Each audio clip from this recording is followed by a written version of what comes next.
2024 ප්‍රශ්න අංක 6 උෂ්ණත්වය සෙල්සියස් අංශක 25 දී MOH2 ලෝහ හයිඩ්‍රොක්සයිඩයක සංතෘප්ත ද්‍රාවණයක pH අගය හොයන්න. අපිට ඒගොල්ලෝ MOH2 ගේ KSP අගය දීලා තිනවා. අපි KSP අගය අතින් පැත්තක ලියා ගමුකෝ.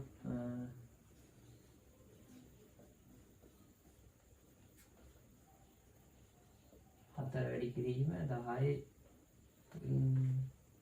වෙන 12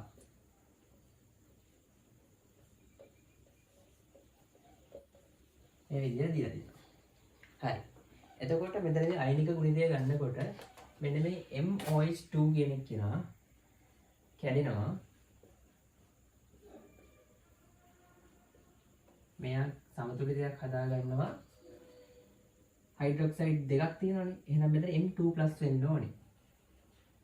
M2+ එක්වසුයි OH- ඒවා දෙකකුයි. ඒ විදිහට කැඩෙනවා. මෙයාට අපි KSP ලිව්වොත් එහෙම KSP සමානයි මෙයාගේ ගුණිතය වතාවක් මෙයාගේ ගුණිතය. අපි හිතුව මේ අවස්ථාවේදී දැන් ඝනවලන සාන්ද්‍රණ අපි ප්‍රකාශ කරන්නේ නැහැ නේ. එතකොට මෙයාගේ අපි හිතුව කැඩිලා එනවා කියලා x කියලා ප්‍රමාණයක්. එහෙනම් මෙයාගේ 2x කියලා ප්‍රමාණයක් එනවා. අපි නිකන් හිතනවා x කියලා ප්‍රමාණයක් එනවා කියලා. එතකොට මේක 2x කියලා වෙනවා. එතකොට මේ කට්ටියගේ අපි සාන්ද්‍රණ වලින් KSP ලිව්වොත් එහෙම මෙයාගේ x කියලා එනවා. මෙයාගේ 2x ගේ වර්ගය. නැත්නම් අපි ප්‍රකාශනය ලියමුකෝ. M2+ equals වතාවක් OH- ගේ සාන්ද්‍රණයේ වර්ගය. MCQ වලදී නම් මේ විදිහට මේවා ලියන්න ඕනේ නැහැ පුරුදු නම්. හැබැයි SS වලදී වගේ අනිවාර්යයෙන්ම මේවා ලියන්න ඕනේ. මේවට නම් ලකුණු වෙන් කරලා තියෙනවා. මේ වගේ භෞතික අවස්ථාව අනිවාර්යයෙන්ම දාන්න ඕනේ. එතකොට මෙයා කැඩිලා එන සාන්ද්‍රණය x කියලා හිතුවොත් මෙයා මෙතන x. මෙයාගේ 2x කියලා සාන්ද්‍රණයනේ. ස්ටොයිකියෝමීතියෙන් මෙයාට x නම් මෙයාට 2x. එතකොට මෙතෙන්ට ආදේශ කරනකොට OH ගේ වර්ගය, OH- ගේ වර්ගය. එතන OH- එකක් කියන්නේ මෙන්න මෙච්චර. මේකෙත් වර්ගය. 2x ගේ වර්ගය.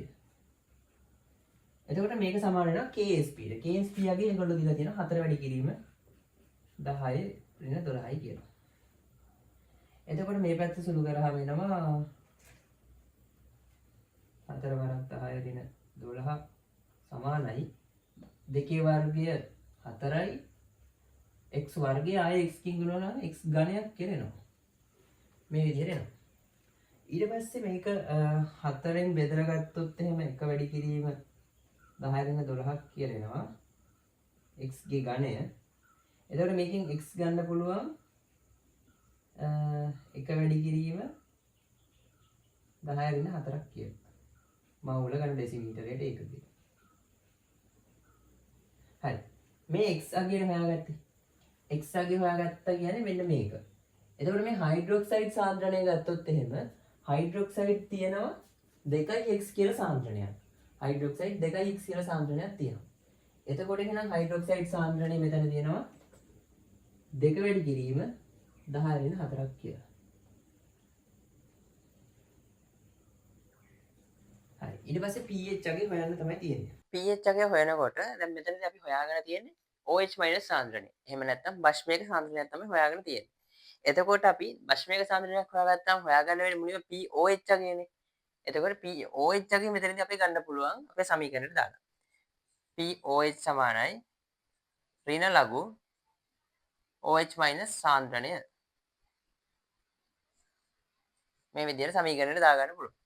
එතකොට pOH අගය අපි හොයාගමු. හොයාගන්නකොට මේක ආදේශ කරාම pOH සමානයි ඍණ ලඝු OH- සාන්ද්‍රණය මෙතන 2 වැඩි කිරීම 10 ඍණ 4යි. දැන් මේක සුළු කරනකොට අපිට ගන්න පුළුවන් මේ වගේ එකක් සුළු කිරීම දැන් ඍණ ලඝු 10 ඍණ 4යි. එතකොට මේ වගේ එකක් අර ලේසියෙන් මතක තියාගන්න. මෙතන තියෙන 10 බලේ ලකුණ මාරු කරලා මෙතෙන්ට දාන්න. එතකොට ඍණ නම් තියෙන්නේ මෙතන 4. ඒ විදිහට දැම්මා. මෙතන තියෙන 10 බලේ ලකුණ මාරු කරලා දැම්මා. ඊට පස්සේ ඍණ ලඝුනේ තියෙන්නේ. එතකොට ඍණ ලඝු 2. 4 ඍණ ලඝු 2.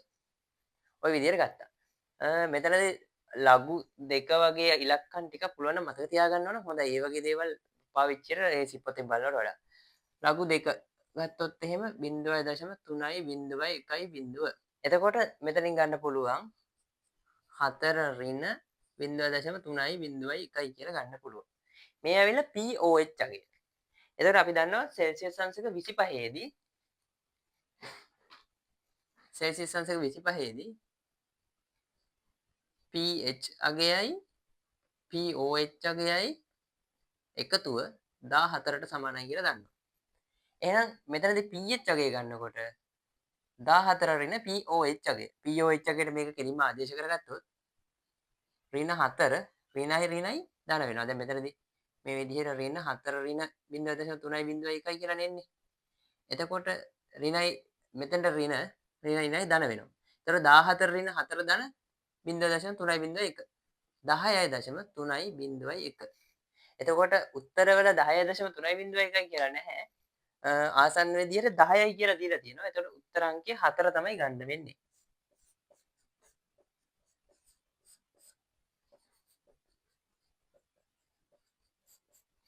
උත්තර අංකය 4 තමයි ගන්න වෙන්නේ.